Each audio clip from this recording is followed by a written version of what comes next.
Hey everyone, I'm Jared. And I'm Chantel. Welcome to the Poured Out Podcast. Today we're talking about seasons.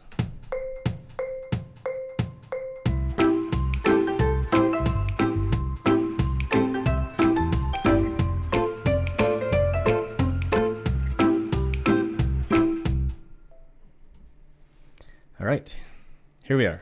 We are here. We're here. I'm tired. Did you throw your tea bag in the garbage today? No, actually, I guess I'm maybe in a better mental state than last week, I guess. So there's that. You're one ahead. Yeah, better than last week. So. Yeah. True, I forgot about that. I can take lead if you want to take a break, but you do seem to be doing okay then if you're able to put the tea bag into the mug. Yeah, at least I could make 1 cup of tea with 1 tea bag instead of 2 tea bags. 1 cup of tea. One going into the garbage. Yeah. Yeah. Yep. Cool. Yeah. So I thought we would do something different today and just do a little recap on things that are working in life now. Some of the things that we've talked about. Yeah. In the last while. Especially after watching the ruthless elimination of hurry stuff, like that kind of stuff that we had tried to change or start doing. Yeah. And I just started reading the actual ruthless elimination of hurry book today. Right. And there are, it was probably intentional, but large gaps between paragraphs. So does that just help you rest? I think it makes the whole, it gives a different experience than a normal book. I'm very curious about the formatting as to why they chose to do that, because books are never written like that. Well, the only thing that you've told me so far is that you don't like where the footnotes are. So yes, he's got some really funny footnotes. What I would think would just be like brackets in the paragraph, but they're at the back of the book instead of just footer. Right. So you have to actually go flip back and find them if you want to read the footnotes. He's got 7 good footnotes a chapter. They're not like, oh, it's this verse or I pulled that out of this book or anything. It's like, oh, just so you know, this place is this and this. And so they're longer footnotes, not just references or citations and stuff. Some of them are kind of funny. Then they should be at least easier to reference. Yeah, that's fair. But I'm enjoying the book so far. Cool. That was not really related to, it's related to. That's kind of where some of these things started with what we want to do. I've been trying different things, right? I'm curious to see how different the book is from because we are watching the sessions on Right Now Media. Yeah. And so obviously there was 8 sessions and the book covers more than that. Right now I'm just getting his background as to how he was feeling overwhelmed, why he was feeling hurried. At the start of the book, he was doing 6, I think he was preaching 6 times on one Sunday. Oh. Wow. Yeah. That would be full. Yeah. Their church grew by 1,000 for the first 7 years or something like that. Something crazy. So it became a mega church. Yeah. And they weren't prepared to have other people that could preach, and they hadn't trained people up or didn't have the time, I guess. I think they did have different sites. It was a multi-site church, but he might have been preaching at all of them. Yeah, I don't really know yet.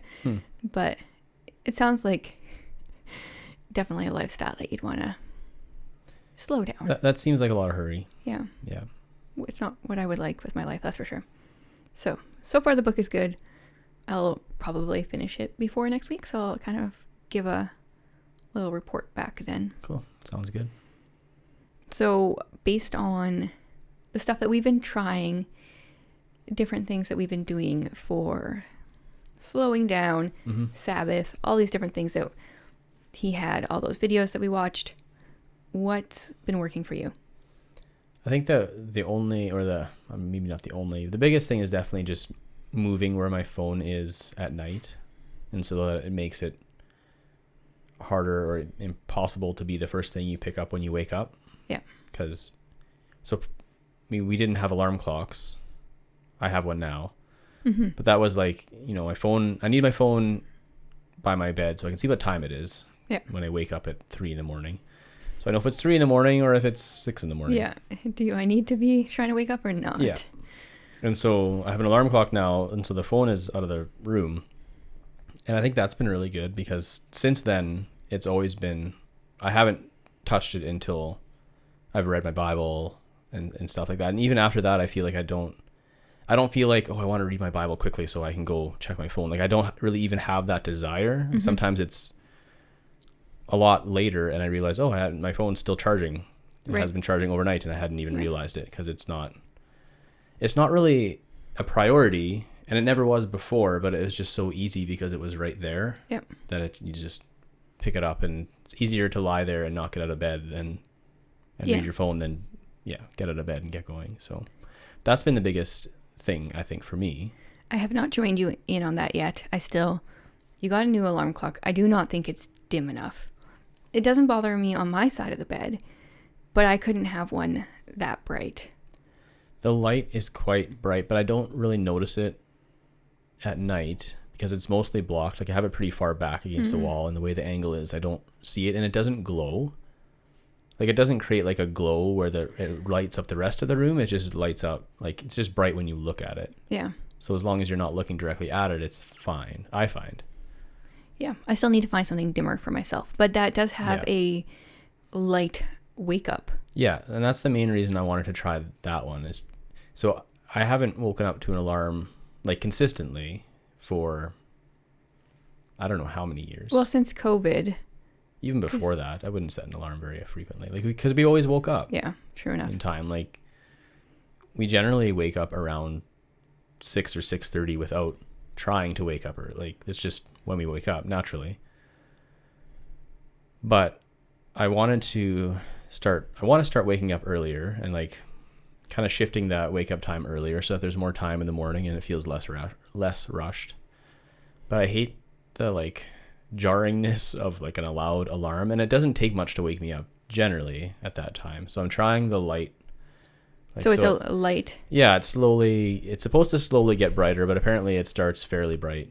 Anyway. Yeah, the one time I was like, "Whoa, okay, we're on." Yeah, but you were awake already. I was awake already. So I don't know if you would like. Obviously, it hasn't been waking me up when it turns on. Yeah, it woke me up this morning. It did when it turned on, or well, I don't know what time do you have it set for. See, it's set I think for 6, but that's when it's the brightest. I woke up at 5:54, and I couldn't see my clock because it made the room so bright that my very dim clock was hard to read. Yeah. So I was like, wait a minute, is it 6:54? I had a panic attack. Like, how long have I been sleeping? No, I think it's set for 6 right now. But it starts getting light like at least 15 minutes before that. Okay. And so it didn't wake me up. Well, it did, but not immediately. Right. And that's kind of it's not supposed to wake you up immediately when it turns on. It's supposed to slowly wake you up. And so I need to, as I continue bumping it forward, that'll be the test to see whether it actually is it going to wake me up at 5:30? Right. If I want to wake up at 5:30, right? Because right now it's like maybe it woke me up, or maybe I was just going to wake up at 6 o'clock anyway, because that's pretty normal for us. Yep. So, but I do feel like it's less jarring. Yeah. So. Well, it's because you're not waking up to a sound, you're waking up to a light. Yeah. Yeah. Yep. And it feels super bright in the morning. Like it can feel super bright, but it's not very bright, just when you're used to a dark room. Yeah. Coming from the dark, especially now that daylight hours are like the sun doesn't come up till, I don't know, 8. Yeah, probably 7:45. It was coming up this morning while I was having breakfast, so maybe 7:30. Like you can see the sunrise, but it's not fully up until probably 7:45 ish. So, and then especially throughout winter when it's dark early and stays dark, late into the morning, I think it'll be good. I feel like that's a better way to wake up than a loud noise and it's just dark. Yeah. We'll see.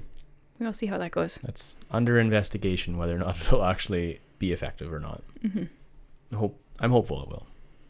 I like the idea of getting up early in the morning and being productive in the morning, and I feel like kind of that way now, like because I wake up generally an hour to an hour and a half before I actually have to do anything. Yeah.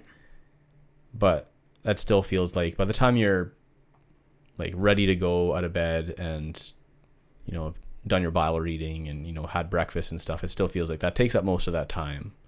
And so it would be nice to have a little more time in the morning. So we'll see. And then one of the things we do sometimes in the morning, usually throughout the day, but we've been doing a daily walk. Yeah. And this has been going on for like a year. Yeah. Probably even, well, very consistently for a year. We started last August. Yeah. But it wasn't as consistent as it has been this last year. Yeah. I wanted to highlight that as something that's working, not something based off of like the sessions that we watched or anything. But I think it's something that's important leading into, we're going to be talking about seasons today. And that's one way to really, I guess, see the benefit of every season, because you're out there every day. You see the seasons change. You see the geese migrate to and from. You see the leaves change. You see them come out in the spring. The first snowfall. I mean, you can see that stuff from your window, but you don't pay as much attention or notice it as much when you experience it more when you're actually outside and in it. And I think previously we're not like big outdoorsy people. No.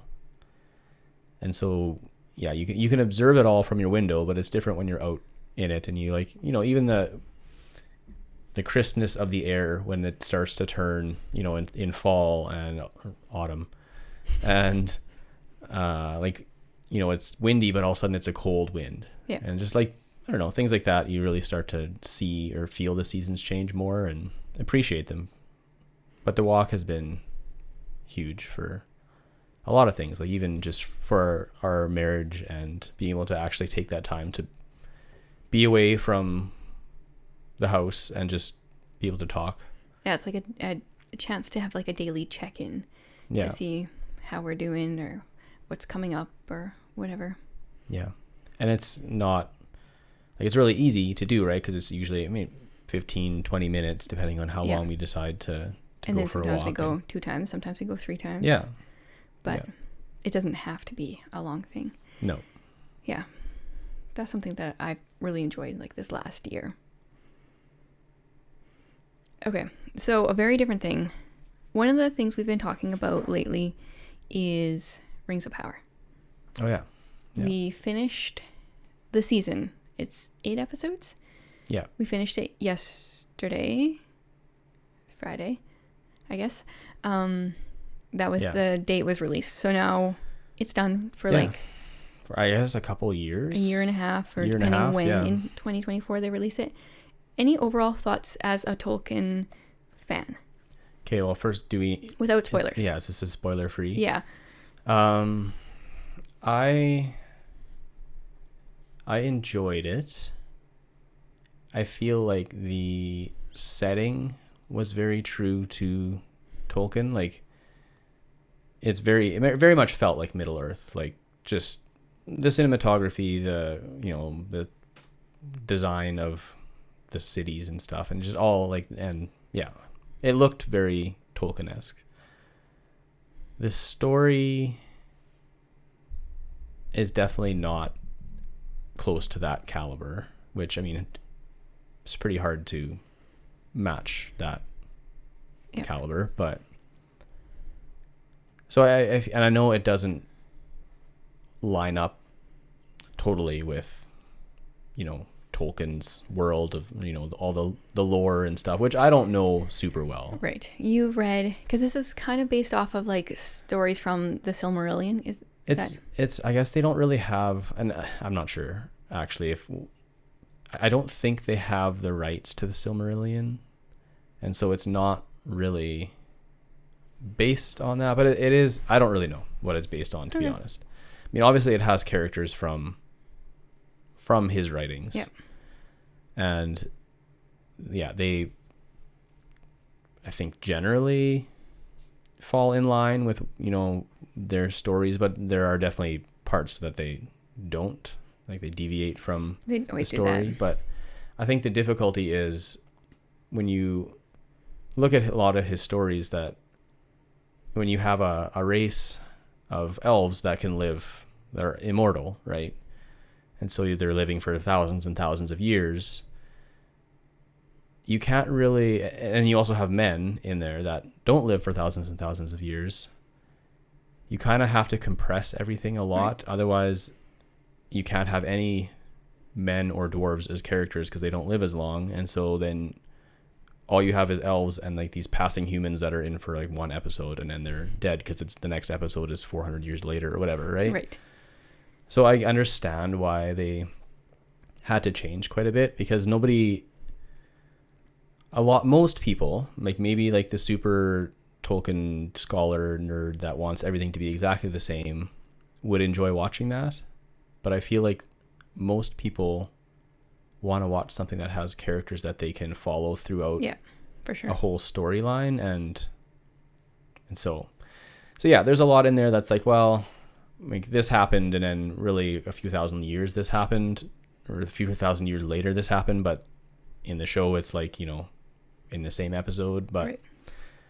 That's kind of just the way the story has to be told to keep it entertaining for most people, I think. So Anyway, with all that long rambling, I've enjoyed it. It's not close to the movies, like the Lord of the Rings. Lord of the Rings trilogy. It's not close to that in my opinion. But that's also my favorite. Those are my favorite movies, so pretty hard to compete. I would say I enjoy it more than I enjoyed the Hobbit movies. Okay. I think I've only ever seen the Hobbit once, so yeah, I don't remember much. Yeah, I mean, the Hobbit movies also did not follow the books very well. And I had more of an attachment to the Hobbit as a book because I read it a few times and I really enjoy it like as a story. And I feel like it didn't need to be changed the way it was changed. And so maybe that's just my own. Well, I think you're not alone in that. I know there are cuts of The Hobbit where they've taken the 3 Hobbit movies and like taken pieces out and made it one movie that's more accurate, and those are better than the 3. Mm-hmm. So, but anyway, Rings of Power, good, not great. Worth watching, but not. If you like, you know, I guess fantasy type stories, then it's probably worth watching, even if you don't necessarily like Lord of the Rings.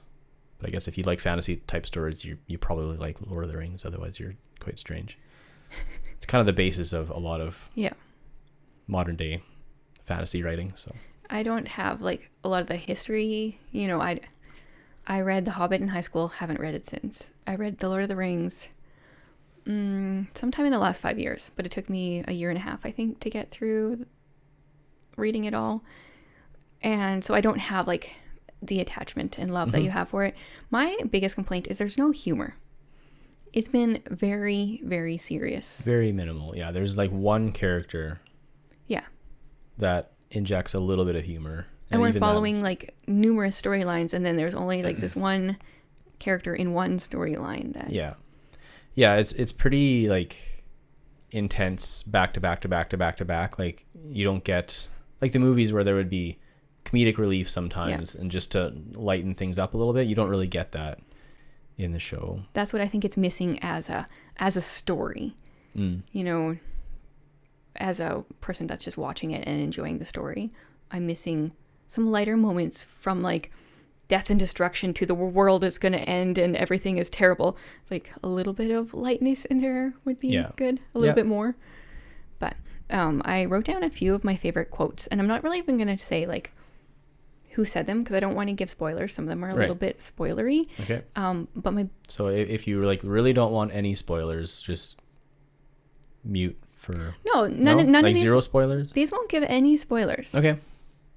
No, but one of my favorite quotes is actually said twice throughout the 2 episodes. So it says, "Hope is never mere, even when it is meager." Right. I like that one. Okay, I wrote down actually quite a few. I won't read all of them. This one is, "The way of the faithful is committing to pay the price, even if the cost cannot be known, and trusting that in the end it will be worth it." Like I like I'm assuming, you know, people that are creating this aren't Christians. Tolkien was, but you know, but I like it when you can get It's the same idea with fairy tales as well. It's like often they follow like the gospel story. Yeah, without even knowing they are. Yeah. Yeah. So I like that. And then, oh, this one was a good one. Okay. Evil does not sleep.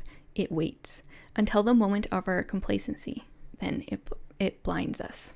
And I just feel like that is life these days, is complacency is where Satan is getting us. Yeah. Complacency and busyness. Comfort. Yeah. Yeah. Oh, yeah. Yeah. Which is, I mean, complacency and comfort kind of go together, right? Mm-hmm. It's like when you think, when you kind of let down your guard. Yeah. Yeah. So Yeah, it's always cool when secular media kind of tells a gospel kind of story without even realizing they are. Yeah. And I think it just shows that the desire that God has put in our hearts for that story, like for the truth of the gospel. Yeah. Yeah, that's one of the things that I enjoy reading,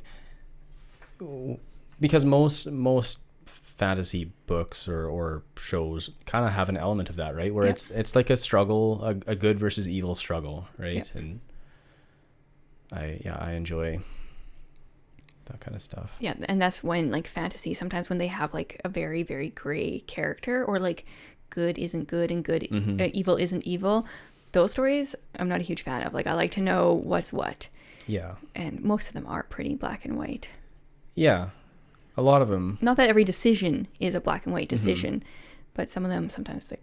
But there's always like a set, like there is something that is inherently good and something that is inherently evil, and there's like characters that struggle between the two. Yeah. But there's always still a solid black and white, even if there is some gray in how. There should be. There isn't always in. Right. Yeah, but those are the ones that are the good ones you enjoy. Yeah. Yeah. Mm-hmm. Yeah, because I can think of some of my favorite ones where it's like, oh, I thought these were the good guys, or I thought these were the bad guys, but maybe they're not. But there's still, even though they're not necessarily the bad guys in the story, there is still a ultimate, like an evil entity or something that I feel like enough of life is like a struggle to like point out the evil, or to like discern what is good and what, and so in books sometimes it's just nice to be like, okay, this is bad, this is good. Yeah. Good guy, bad guy. Yeah. Yeah.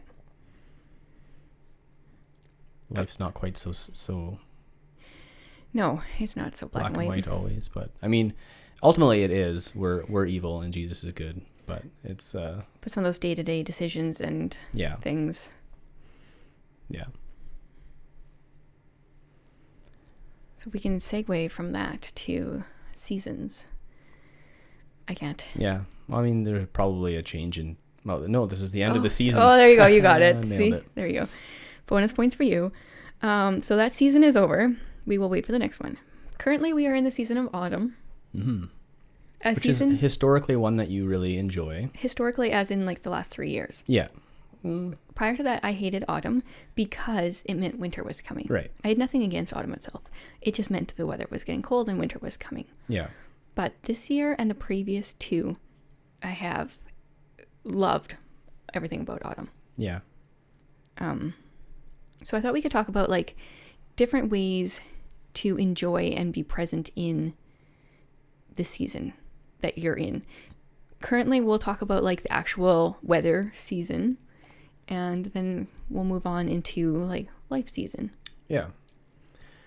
I think, so we only started consistently walking, maybe a year ago, but for the last 3 years, I would say we've done a lot more sporadic walks, especially in winter.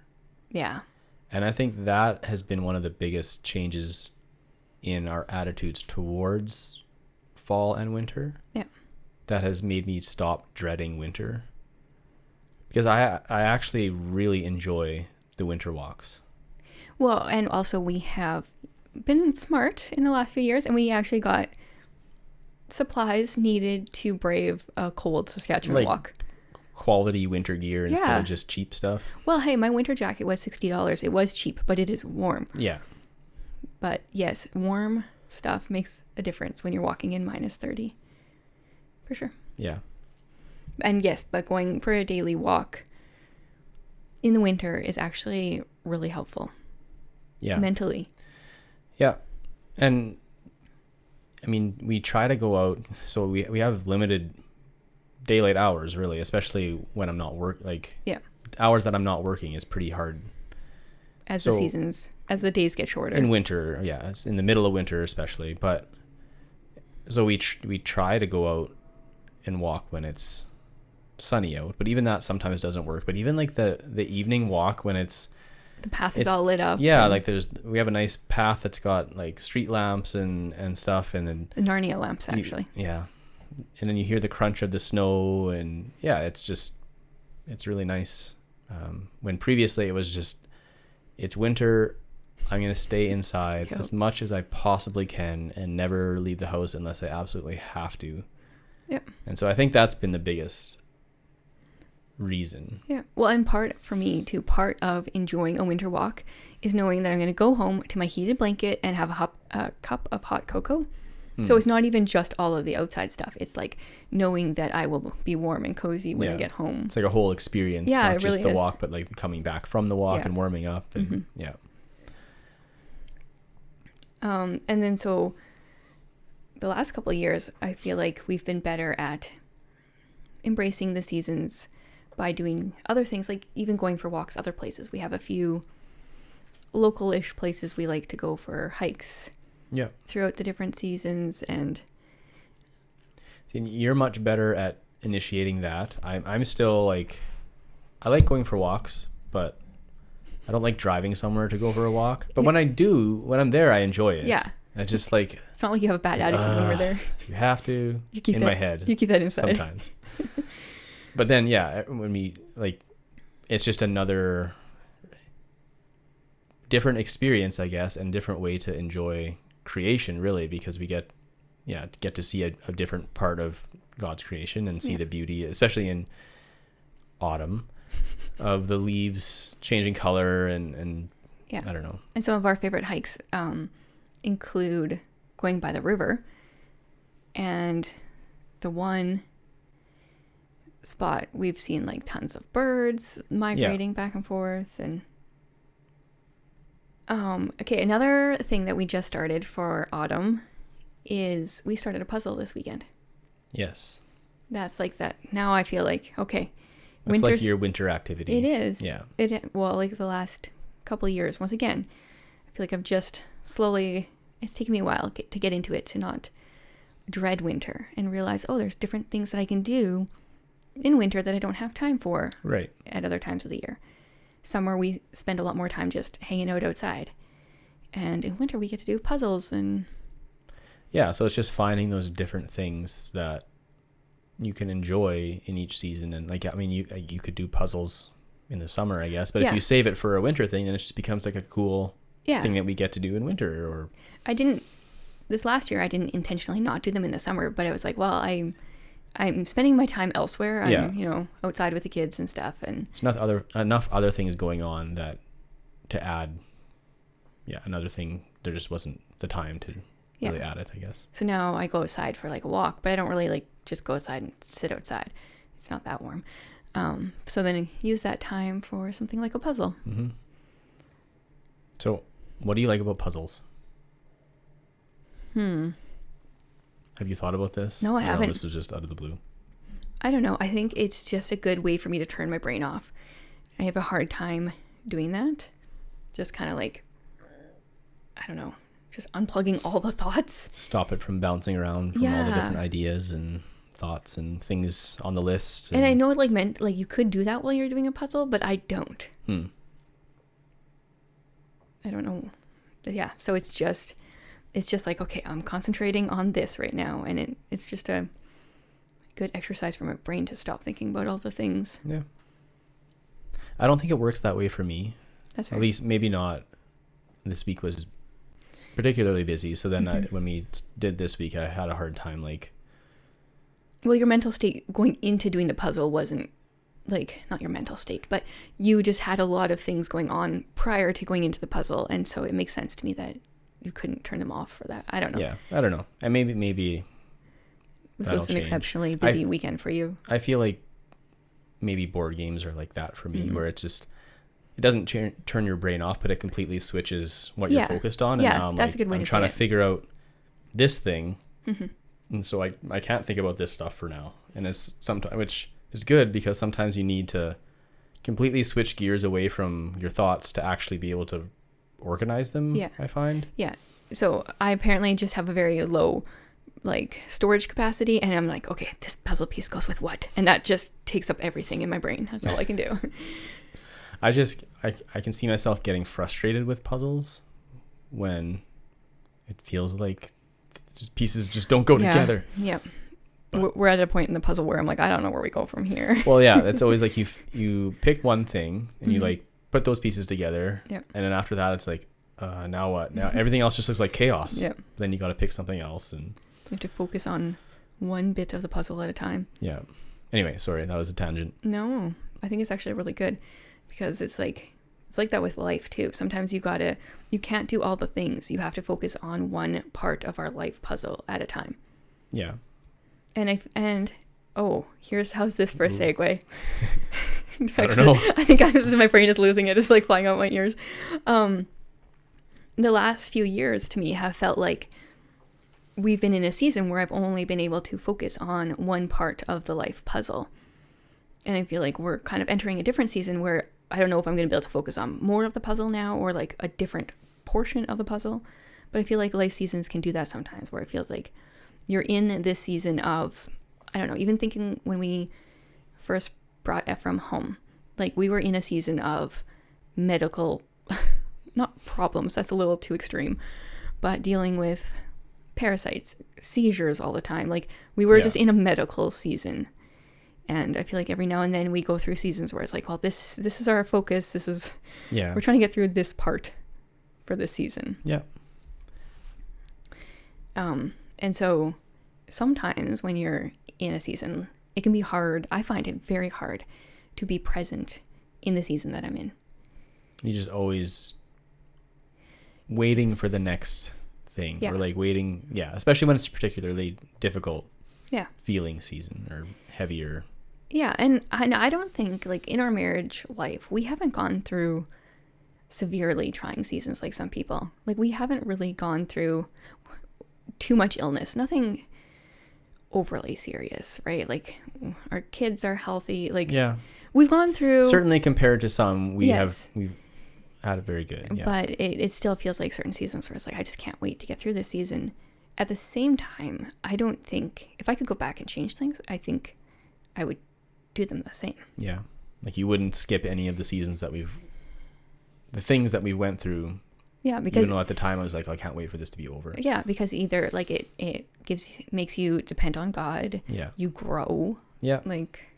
Yeah, it's in those times that's when the growth happens generally, right? It's when you're being stretched to beyond what you think you can do, and that's sometimes what we need, so that we realize we can't do it by ourselves. Yeah. And like, certain seasons when it's like, oh man, I do not want to be in this season. That's when I pray the most, for sure. And it is important to then look back too and realize, like, seasons end. Yeah. Like, when you're in a time of your life or a season that feels really hard, it just feels like this is just going on forever. And then sometimes you look back and it's like, oh, that was just like a month or two or whatever, right? But at the time, it feels overwhelming and hard to look past or look beyond that. And then I totally get what you mean. Like, just kind of almost fantasizing about the end of the season and how everything is going to be perfect and wonderful after you get through this thing. Yeah. And then it ends and things change, but there's other things. And there's always something else, right? Yeah. Actually, Rika was saying the other day that she just can't wait until she's a little bit older, because then she can do these other things. And I was like, oh, she's thinking the same way that my brain just tends to go all the time. I think that's a very natural thing for us to do, is just yeah, we're Well, contentment isn't really a word I would use to describe society. no, it's always about the next thing, the next thing, the next thing, and always striving for more. And so trying to learn to enjoy the current thing. Natural seasons and the seasons of life. I think it's just always going to be a struggle to do that. Yeah. I definitely think some people struggle more than others. For sure. Like I know some people that have always just, even the weather seasons, they're really good at, always have been, just diving into the current one. Yeah. And not dreading the one coming or whatever, or, missing the one that previously left. And same with life seasons. I think some people are just better at that, but it's something I'm intentionally working on getting better at. Yeah, definitely. I need work on that too, and I feel like the actual weather seasons thing has come a long way. Where it was just like I only want summer, and now it's like, summer's not that great. Just like shifting. I don't know, getting old. Now I want to be climate controlled more than. Well, I've always been an indoor person, so then you don't have to feel guilty in where we live. If you need to be outside in summer, but you don't have to feel too guilty about it in other seasons. So you need to be inside. But it is like, just like in life, like you can look at the negative parts of the season that you're in, like the actual weather, or you can look at the good that comes out of it too, right? Yeah. And I think too, when you're going through a hard life season, if you're concentrating on the weather seasons, and I feel like it's so easy to come away with a list of things that you're thankful for and that you can like appreciate and thank God for, just the different things that you see that are changing and growing. And I think that can be a good part of when you're struggling through a life season, is to enjoy the weather season. Yeah, especially as you see things change, like it can remind you that things do change, and it reminds you of just, but God's sovereignty in all of the change too, right? Like he's ultimately in control of the seasons, and he'll bring an end to the current life season that you're in when it's time for that to end. Yeah.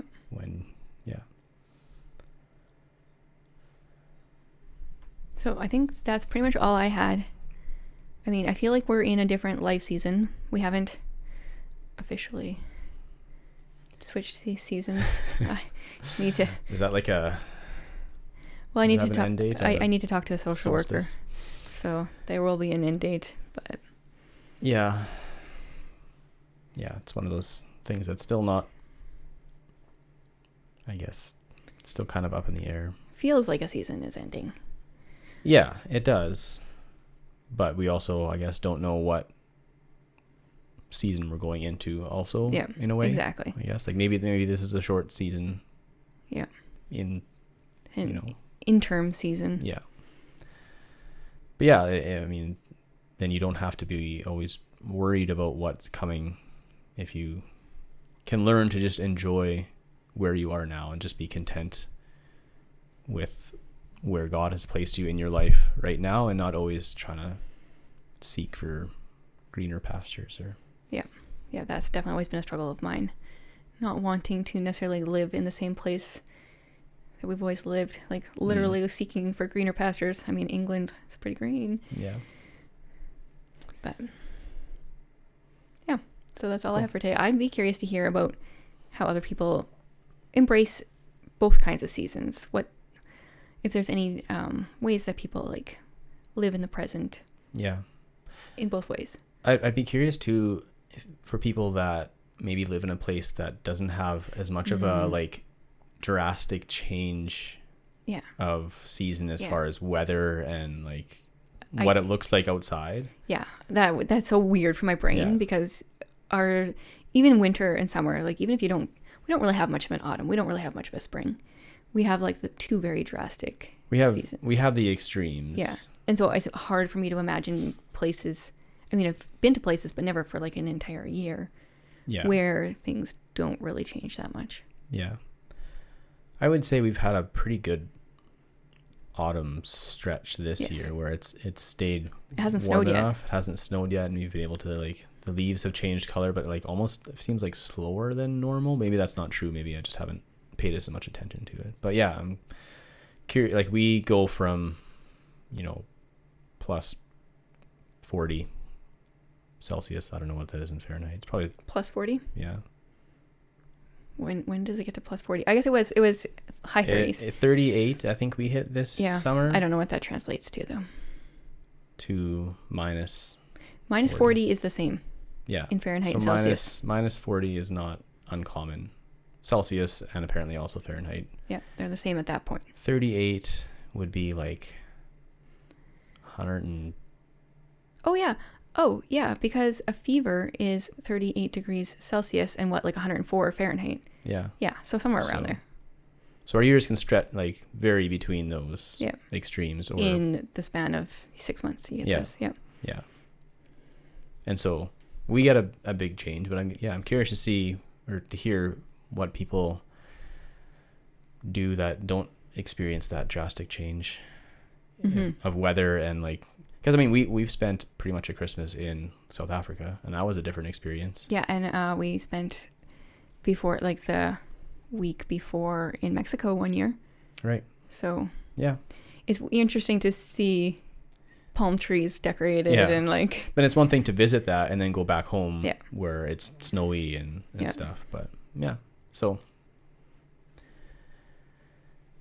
yeah, I guess if you have any comments, anything to share, we'd love to hear it. You can always leave it on the YouTube video. If you're listening on the podcast, you can go to Pour It Out on YouTube.